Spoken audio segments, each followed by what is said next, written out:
Selamat siang Bapak dan Ibu serta anak-anak dimanapun berada. Kembali lagi di podcast SDN 013 Penajam yang kali ini akan menghadirkan beberapa narasumber yang hebat-hebat tentunya. Di podcast SDN 013 Penajam ini dalam rangka penguatan Sekolah Laboratorium Pancasila. Baik, tanpa berlama-lama lagi kita akan perkenalkan narasumber kita yang hebat pada hari ini. Narasumber kita yang pertama yaitu ada Bapak Dr. Kandidat Insinyur Hamri Gusman Zakaria MM, Ketua Yayasan Pendidikan Laboratorium Pancasila. Selamat siang Pak. Siang. Okay. Yang kedua ada Ibu Hajah Saiful Hasanah. Beliau adalah pengawas sekolah SDN 013 Penajam, perwakilan dari Dinas Pendidikan, Pemuda dan Olahraga Kabupaten Penajam Pasar Utara. Siang Ibu. Lalu yang ketiga ada yang sudah tidak asing lagi, yaitu Ibu Kepala Sekolah kita, Ibu Hajah Rusmilawati SPD. Seperti yang sudah diketahui, beliau adalah Kepala Sekolah dari SDN 013 Penajam. Waalaikumsalam. Gimana Bapak dan Ibu kabarnya hari ini? Sehat. Ya, alhamdulillah sehat. Sehat, alhamdulillah. Kami ucapkan selamat datang kepada Pak Hamri di Kabupaten Penajam Pasar Utara. Bagaimana Bapak tadi sudah menginap semalam di PPU, di penyangga IKN, gimana Bapak? Kesan pertamanya? Jadi ini kedatangan yang kedua saya ke PPU. Iya, jadi selalu dirindukan ya. Karena PPU ini PPU yang sekarang beda dengan PPU yang dulu. Yang sekarang sungguh geliatnya luar biasa, baik dalam dunia pendidikan, ekonomi, pariwisata, UMKM. Jadi benar-benar PPU akan menjadi tujuan impian ya semua orang ya. Harapannya nanti dengan adanya kegiatan di PPU semakin banyak lagi investor datang dan semakin banyak turis-turis ke sini ya. Luar biasa PPU. Terima kasih. Oke, terima kasih. Jadi kesannya kehadiran yang pertama dan kedua ini, yang kedua ini lebih bergeliat ya Pak ya. Iya. Karena menyambut IKN ini kayaknya. Apalagi sebentar lagi ada upacara ya Pak ya, yang Upacara di IKN ya. Oke. Baiklah, sobat podcast SDN 13 semuanya, langsung saja kita akan berbincang-bincang singkat kepada narasumber kita yang pertama, yaitu Bapak Insinyur Hamri Gusman Zakaria. Bapak, yang saya tanyakan yang pertama yaitu apa yang mendasari Bapak untuk memilih Kabupaten Penajam Pasar Utara sebagai tempat untuk pengembangan SLP, dan apakah di provinsi atau di daerah lain itu sudah ada atau belum ya Pak? Mohon cerita singkatnya. Baik, terima kasih. Assalamualaikum warahmatullahi wabarakatuh. Salam sejahtera untuk kita semua. Salam Pancasila. Ya, jadi kenapa kok Penajam Pasir Utara? Karena jelas Penajam Pasir Utara ini adalah ibu kota Nusantara, di mana disinilah justru simbol peradaban pembangunan untuk Indonesia Emas itu harus menjadi tonggak sejarah. Jadi Penajam Pasir Utara juga erat kaitannya juga pembangunan infrastruktur yang sangat masif ya, terutama di Kecamatan Sepaku ya, dan juga di sini juga sebagai penyangga juga sama. Nah, yang kedua setelah infrastruktur, SDM. Jadi kita harus menyiapkan generasi masa depan dengan konsep dengan nilai-nilai Pancasila yang berlandaskan wawasan kebangsaan untuk menuju Indonesia Emas, sebagaimana visi besar Presiden 2045. Jadi 100 tahun Indonesia Merdeka tahun 2045 diharapkan Indonesia sudah menjadi nomor 4 kekuatan ekonomi dunia, nomor 4. Itu berarti SDM-nya juga nomor 4 dunia. Kehebatannya, skillnya, dan itu tidak akan mungkin bisa tercapai kalau anak-anak kita dari sekarang tidak dibekali dengan suatu konsep inovasi dalam pendidikan karakter, budi pekerti. Pendidikan akademis bisa kita kejar, Bu. Tapi kalau karakternya tidak terbiasa kerja keras, tidak terbiasa menghormati pada yang lebih tua, kalau masih banyak terjadi degradasi moral, ya susah. Kita bagaimana mau jadi nomor 4 dunia? Permasalahan sendiri saja belum selesai. Sehingga dengan adanya Sekolah Laboratorium Pancasila yang insya Allah ingin di-launching oleh Mas Menteri Pendidikan ya, di Penajam Pasir Utara ini, inilah tonggak sejarah lompatan peradaban dalam pembangunan SDM, terutama untuk generasi Alpha dan Z. Kita SD berarti Alpha. Jadi setelah nilai-nilai Pancasila terasa semakin tergerus karena sejak Orde Baru berakhir, butir-butir Pancasila kan juga berakhir, nggak ada, ya. Dan dirasakan perlu, pasti semuanya juga setuju ya, Bapak Ibu pemirsa podcast, anak-anak kita kurang dalam belajar nilai-nilai Pancasila, kurang medianya, kurang implementasinya, kurang suri tauladannya, kurang contohnya. Maka di PPU diharapkan dengan dibangun sekolah laboratorium Pancasila berdasarkan dengan 17 payung hukum dari Kemendikbud, dari payung hukum BPIP, ada peraturan presiden, ada dari Kemenhan, ada dari Kemendagri, ya, ada dari lintas sektor yang lain, itu akan memperkuat belajar Pancasila secara komprehensif dan implementatif. Jadi bukan hanya di dalam ruangan, tapi juga di luar ruangan dan bisa mengimbas kepada masyarakat sekitar.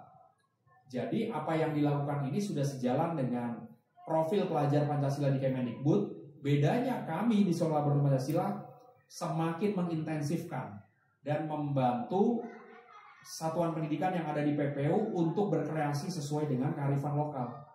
Karena nilai Pancasila berdasarkan kurikulum merdeka, satuan pendidikan bebas menjalankan kreativitas masing-masing bentuknya, asal acuannya dari Kemendikbud. Nah, di sini kadang-kadang satuan pendidikan harus disemangati lagi ekstra, harus di-guidance sehingga nanti dalam menjalankan amanah Kemendikbud, amanah BPIP bisa sesuai dengan tujuan terselenggaranya profil pelajar Pancasila.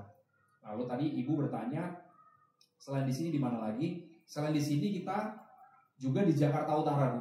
Jadi setelah Penajam Pasir Utara, Jakarta Utara, setelah itu nanti 6 wilayah kabupaten kota di DKI Jakarta insya Allah. Dan diharapkan nanti semua se-Indonesia pelan-pelan. Karena menerapkan nilai-nilai Pancasila ini tidak boleh dengan paksaan, tapi harus dengan kesadaran, membangun kesadaran. Jadi kita ini adalah suatu gerakan masyarakat.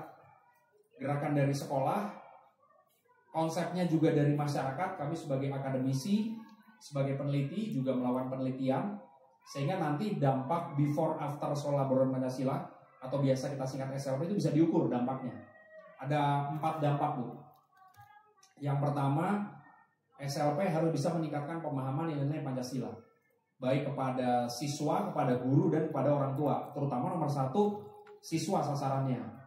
Tapi siswa nggak akan bisa meningkat kalau gurunya nggak dilatih. Makanya kami juga membantu melatih guru, diberikan sertifikat. Kebetulan kami juga sebagai salah satu pengajar di Lemhanas, Lembaga Ketahanan Nasional. Jadi ada pengalaman yang bisa kami bagikan di PPU, ya. Nah, sehingga nanti begitu disurvei harus meningkat tuh pemahaman nilai Pancasila, terus UUD 45, Bhinneka Tunggal Ika, NKRI, Bhinneka Tunggal Ika itu harus meningkat, ya. Terus kemudian yang kedua untuk bisa mencegah terjadinya degradasi moral. Tujuan SLP ini. Jadi degradasi moral seperti apa? Yang paling top 3. Bullying atau perundungan, intoleransi, dan kekerasan seksual. Nah, di sekolah SLP yang sekarang sudah dibentuk oleh Pak PJ Bupati 28 sekolah 30 ya. Tapi karena 2 direnovasi jadi sisa 28. Itu harus bisa menerapkan pencegahan terhadap perilaku negatif, ditambah ada mungkin pencegahan terhadap miras, narkoba, radikalisme, ya, terus seks bebas, LGBT, menyakiti diri sendiri, tawuran, itu nggak boleh ada tuh. Jadi sudah dibentuk satgas dari para guru, satgas junior, dan satgas orang tua, itu dilatih dan harus memberikan laporan secara berkala. Kami bantu monitor, ya, sehingga nanti benar-benar di akhir zero kasus atau tidak ada kasus. Kalau sekarang masih ada kasus, tapi sudah diantisipasi, ya. Tujuan SLP yang ketiga untuk mendukung upaya pelestarian lingkungan hidup. Anak-anak diajarin nilai-nilai Pancasila tapi dia cuek sama lingkungan. Waduh, bisa cepat banjir kita, bisa cepat gundul ini. Wilayah kita gersang, cuacanya jelek. Sehingga nanti anak-anak dilatih untuk buang sampah dengan baik, dilatih daur ulang sampah, dilatih juga peduli terhadap lingkungan. Makanya ada program baksos bagi-bagi tanaman nanti Bu. Nah yang terakhir, yang keempat, untuk bisa meningkatkan jiwa kewirausahaan. Karena masih banyak saudara-saudara kita yang tergolong kurang mampu. Jadi boleh keluarganya kurang mampu, tapi anaknya harus jadi orang yang lebih baik masa depannya. Dilatih wirausaha seperti budidaya ikan, budidaya tanaman, terus membuat produk unggulan UMKM, terus juga peduli terhadap masyarakat yang kurang mampu, baksos, membagi-bagikan sembako, membagi-bagikan berbagai macam bahan pangan bergizi. Diajarin juga, TPPKK sudah ngajarin nih Ibu Ketua TPPKK kita 30 sekolah bagaimana membuat makanan bergizi. Jadi itu semua tujuan Sekolah Laboratorium Pancasila untuk mendukung profil pelajar Pancasila secara konkret. Bukan hanya kita menggugurkan kewajiban belajar di dalam kelas, tapi juga harus bisa mengimbas kepada masyarakat sekitar. Mungkin itu Bu. Terima kasih. Baik, menarik sekali Pak Hamri ya. Jadi program SLP ini sesuai dengan sejalan juga dengan kurikulum Merdeka yang menekankan pada pengembangan perilaku seperti itu Pak ya Pak Hamri ya.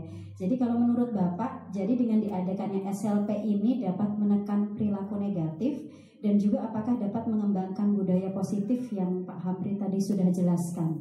Iya, tentu saja Bu. Harapannya sekolah yang sudah menerapkan SLP, ya memang kepala sekolah dan guru ini dituntut terus kerja keras. Tidak ada sekolah santai terus hasilnya maksimal, pasti kerja keras. Selain sudah mengajar tugas rutin, terus tugas kepala sekolah, guru juga administrasi ya Bu ya, ditambah SLP. Maka hanya benar-benar sekolah pilihan yang berkomitmen yang sanggup menjalankan. Kalau kepala sekolahnya masih nggak komitmen, pengawasnya nggak komitmen, gurunya nggak komitmen, orang tua nggak komitmen, nggak jalan. Nah jadi harus komit. Kenapa? Ini generasi kita. Pendidikan di SD, SMP ini yang cukup dasar.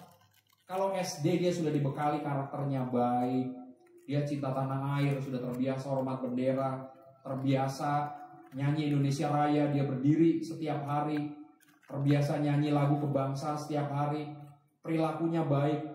Ada aturannya SLP nih, pebudayaannya Bu, dari mulai dia datang sampai dia pulang itu sudah diatur di SLP. Ya, Satgas diawasin. Jadi satu kelas kita bentuk, kita pilih 2 anak, perempuan laki-laki, pakai bed di lengan kanan. Begitu ada temannya mohon maaf nih, ngomong jorok, ngomong kotor, langsung ditegur, nasihatin. Harus bisa.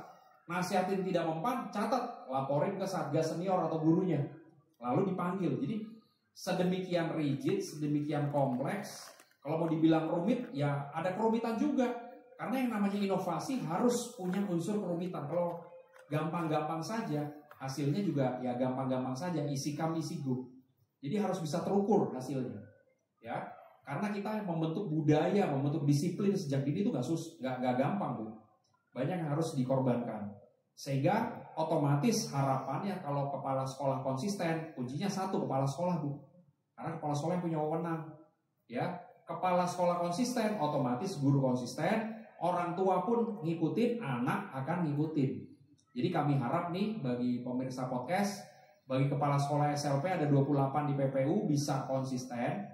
Dan bagi yang belum kebagian SLP, silakan belajar nih, bisa ke SD 013 dan nanti bisa ke sekolah-sekolah yang lain ya.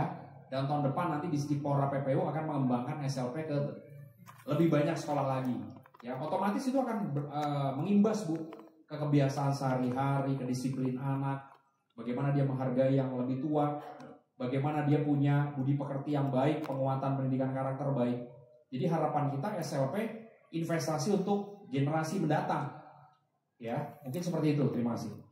Baik, Pak Hamri. Jadi kuncinya itu adalah komitmen dan konsisten dari seluruh warga sekolah serta pemangku kepentingan ya Pak ya. Iya. Jadi bisa berdampak pada anak-anak, juga bisa berdampak lebih buat sekolah lain. Seperti itu Pak ya. Betul sekali. Oke. Satu lagi nih pertanyaan untuk Pak Hamri. Katanya tadi saya dengar akan ada grand launching. Jadi kira-kira setelah grand launching, apakah program ini akan berhenti di sini, start, atau ada tindak lanjut dari program SLP ini? Jika ada, tindak lanjutnya berupa apa Pak? Iya. Jadi begini, tentu saja program ini berjalan terus, ya. Harapannya terus. Disdikpora PPU juga komitmennya luar biasa. Siapapun nanti pimpinan kita di PPU berganti bupati itu kan biasa ya, berganti. Tapi program yang bisa membela budi pekerti anak-anak, membela nilai-nilai kebangsaan ini jangan sampai mati. Jadi harus ada terus. Itu satu. Terus yang kedua, memang kita rencanakan grand launching. Insya Allah Mas Mendikbud, ya, Mas Nadiem Makarim di akrab disapa Mas Menteri akan melakukan grand launching tanggal 18 besok, 18 Agustus di Expo. Nah, setelah grand launching ini harus makin kencang SLP, nggak boleh berhenti, ya. Nah, bisa saja nanti Agustus akhir kami melakukan monitoring dan evaluasi, tapi bukan berarti berhenti. September dan seterusnya silakan berjalan terus. Dan silakan SD 013 boleh anytime bertanya konsultasi pada kami Yayasan Pendidikan Laboratorium Pancasila. Gak terikat durasi waktu dan kontrak, gak ada. Durasi kerjasama kami dengan PEPO itu hanya penyelesaian soal pelembagaan waktu, ya, terus administrasi. Tapi hubungan kita terus, ya, berjalan terus. Silakan. Jadi bisa bertanya di WA group, bisa nelpon ke tim kami banyak. Bahkan ke saya juga bisa konsultasi. Nah, jadi berjalan terus. Dan nanti silahkan sekolah bebas berkreasi ya. Ini Bu Kepsek bebas berkreasi. Ada program tambahan. Tadi dari hasil diskusi aja dapat ide baru nih hari ini. Karena SLP itu bukan ilmu pasti, Bu. Jadi ilmu yang bisa berkembang terus. Sejauh itu positif. Nanti di SLP ini kita adakan program orang tua mengajar serentak sebulan sekali. Jadi kalau SD 13 ada berapa rombel Bu bilang? 15 rombel, 15 orang tua kita mohon dengan ridho ikhlas, ya, karena mengajar untuk 30 menit atau 60 menit Bu. Nah, dengan disiplin ilmu yang berbeda-beda, ada yang polisi, tentara, PNS, pedagang dan lain-lain. Nah, itu bentuk dari kolaborasi lintas sektor, karena SLP kita kolaborasinya lintas sektor. Jadi orang tua harus mengajar. Yang selama ini mungkin orang tua hanya yang terlibat aktif yang di komite. Kalau nanti di lain komite juga boleh, selain komite. Ikut peduli dengan SLP, ikut mengajar. Makanya kita angkat perwakilan orang tua itu Satgas Independen. Tugas Satgas Independen adalah menyebarluaskan program SLP ini di kalangan orang tua dan memastikan agar semua orang tua mendukung. Jangan sampai ada orang tua yang nggak mendukung. Kalau nggak mendukung, apanya yang keberatan? Tinggal disampaikan. Nanti bisa kita bicarakan, gitu ya. Dan saya rasa alhamdulillah selama kurang lebih 6 bulan ini berjalan, semua sekolah support, ya, terutama ini SD 013 karena bisa dibilang ini mendekati komplit nih SD 13 nih. Tinggal hanya penyempurnaan sedikit, tapi yang jelas konsistensi dari SD 013 luar biasa sehingga bisa kita jadikan ini rujukan SD yang benar-benar matang ya dalam menyelenggarakan SLP. Mungkin begitu, Bu. Baik, jadi Pak Amri dengan tangan terbuka tetap menerima ini ya Pak ya. Harus tetap menerima. Biarpun sudah grand launching tapi tetap jalan terus tetap jalan programnya. Terus. Baiklah, terima kasih Pak Amri. Baik, untuk selanjutnya saya mau bertanya kepada Ibu Kepala Sekolah. Jadi yang mau saya tanyakan, Bu, bagaimana dampak dari adanya program SLP di SD 013 Penajam khususnya, Bu? Oke, makasih Mbak. Bagi 013 dengan adanya SLP tentunya memperkuat di dalam mengedukasi kepada seluruh warga sekolah. Jadi tidak hanya guru tetapi ke para murid untuk mengembangkan dan meningkatkan karakter, kemudian mencegah adanya degradasi moral, kemudian memunculkan kreativitas serta kewirausahaan para siswa. Intinya dengan adanya SLP kami sangat dibantu dengan adanya satgas-satgas baik dari satgas junior, satgas senior maupun dari satgas orang tua yang tentunya memberikan motivasi dan memberikan income balik serta memberikan masukan kepada sekolah bagaimana sih sekarang di zaman sekarang anak-anak krisis karakternya, krisis moralnya itu sudah muncul. Kemudian nilai-nilai pemanfaat Pancasilanya sudah mulai implementasinya sudah mulai pudar. Untuk itu di SD 013 itu selalu cuma membudayakan mereka mulai dari awal masuk, mereka sudah melihat lingkungan TEK mulai dari Galeri Pancasila, kemudian 5 parameter SLP, kemudian menghormati kepada bendera merah putih. Belum lagi di dalam pembelajaran semua guru juga melaksanakan edukasi dan pengembangan untuk nilai Pancasila, sehingga anak-anak di zaman sekarang, di zamannya saat ini, mereka selalu mengingat bahwa negara mereka itu adalah negara yang Pancasila dan menghargai hak serta kewajiban serta toleransi kepada beda agama, seperti itu.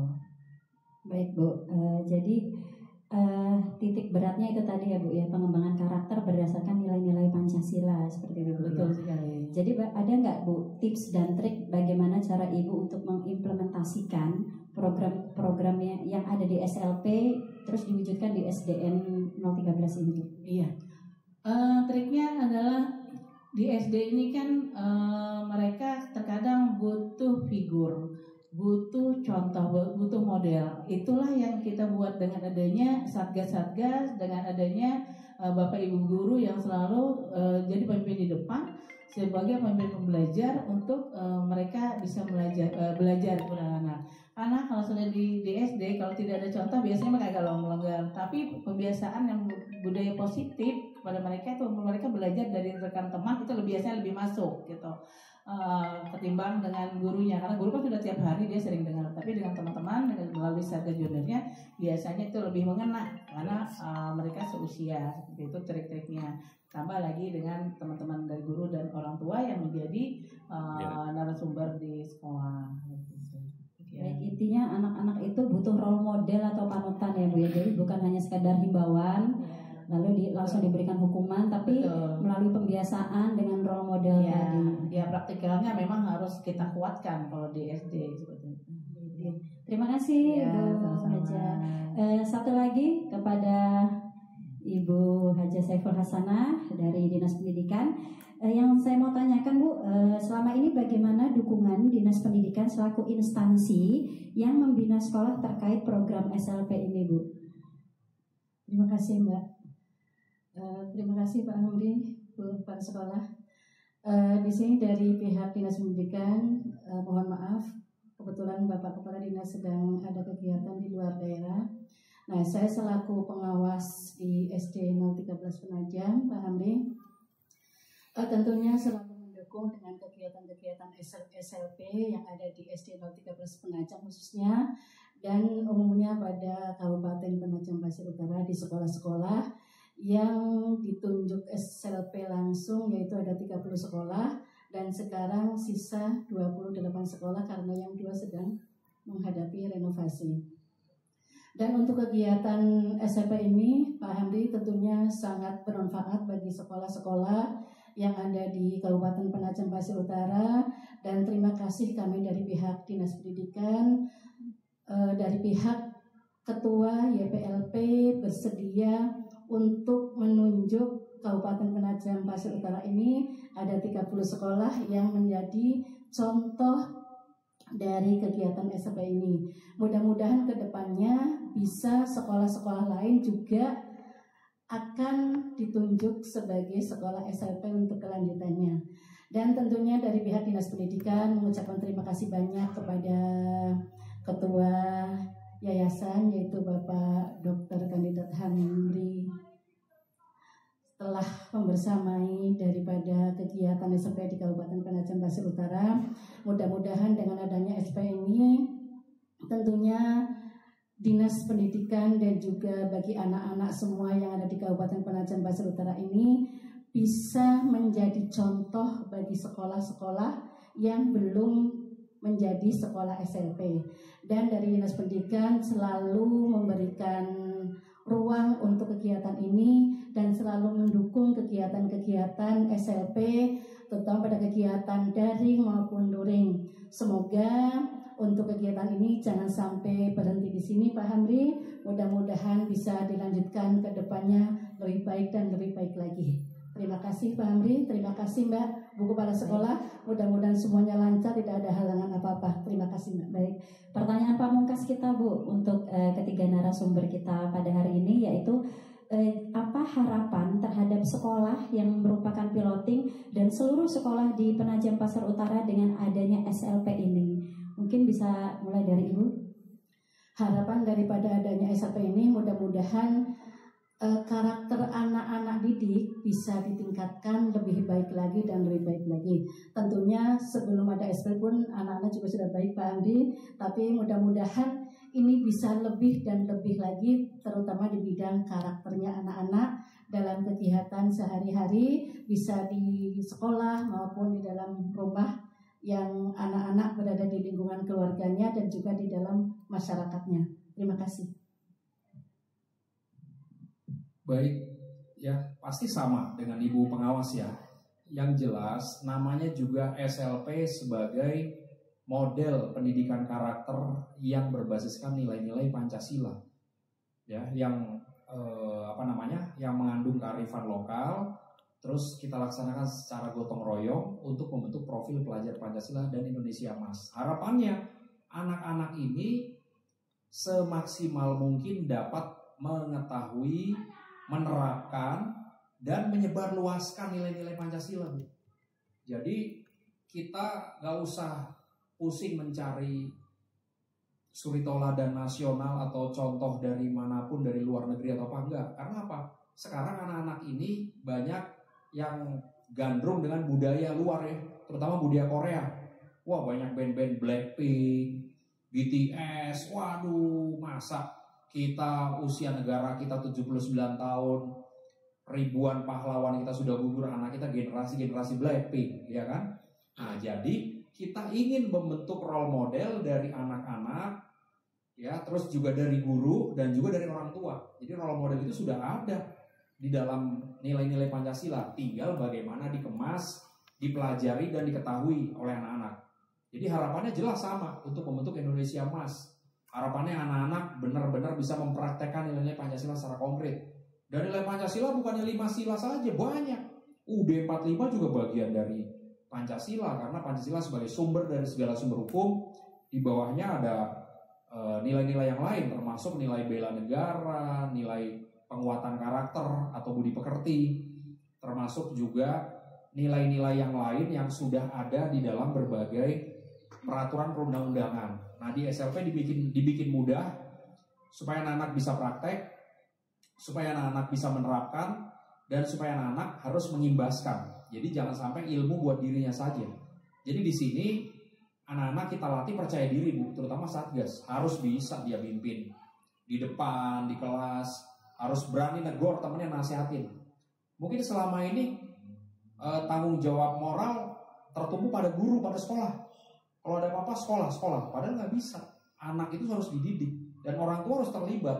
Nggak boleh orang tua nitipin anak di sekolah terus lepas tangan begitu saja. Nah, jadi orang tua kita bentuk Satgas harus ikut bertanggung jawab.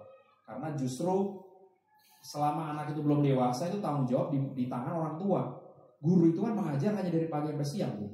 Dari siang sampai pagi lagi itu anak di rumah. Nah, jadi bagaimana mungkin orang tua nggak terlibat dalam SLP? Wajib terlibat. Ya, jadi jangan sampai beban guru berat terus tidak ada yang bantu. Nah, jadi dibantu siswa sendiri, orang tua, dan tentu saja PJ Bupati kita yang luar biasa, serta Ibu Ketua TPPKK yang menginisiasi, dan Kadisdipora kita yang mendukung, mensupport semuanya. Kalau nggak didukung nggak bisa, Bu. Ya, mungkin itu harapan kita. Terima kasih. Terakhir, harapan saya selaku kepala sekolah ini banyak nih dicurhatkan ya. Tentunya harapan saya selaku kepala sekolah di SD 013 terhadap seluruh siswa saya saat ini adalah karakter anak-anak itu jauh lebih baik.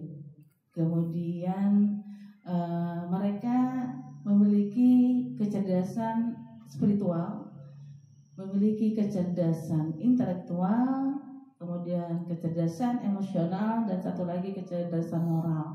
Keempat kecerdasan ini yang harus mereka miliki dan menjadi kebutuhan, kebiasaan, sehingga ini akan tertanam di hati mereka, di pembiasaan mereka baik di rumah maupun di sekolah. Kemudian yang berikut adalah saya juga berkeinginan anak-anak ini memiliki keterampilan berwirausaha, wira swasta. Dari mana? Dimulai dari sekolah. Karena sebagai gambaran ini suatu kebanggaan bagi kita, bagi SD 013 Bapak. Setelah 6 bulan kita ikut di sekolah laboratorium Pancasila, kebetulan siswanya 6 bulan itu sudah ada yang meluluskan. Nah, sudah ikut juga mereka ada menjadi duta Satgas Junior. Setelah mereka lanjut ke sekolah lanjutan pertama 1 tingkat, dan ternyata mereka menjadi contoh bagi sekolah-sekolah lain dan selalu menjadi narasumber untuk minta diberikan bimbingan apa sih yang kamu pelajari di SD 013 selama menjadi SLP seperti itu. Dan ternyata anak-anak di sana bisa mempraktekkan, bisa menjelaskan bahwa selama kami mengikuti SLP, berada di sekolah laboratorium Pancasila di waktu ini loh yang kita pelajari dan ini loh yang sudah kita amalkan gitu, yang sudah kita implementasikan baik diri kita sendiri maupun di rumah. Sopan santun mereka di SD sampai di SMP itu tetap diterapkan seperti itu. Itu merupakan satu kebanggaan bagi kami. Karena selaku guru, izin tidak ada penghargaan berupa barang yang bisa dikasihkan ke gurunya, tetapi dengan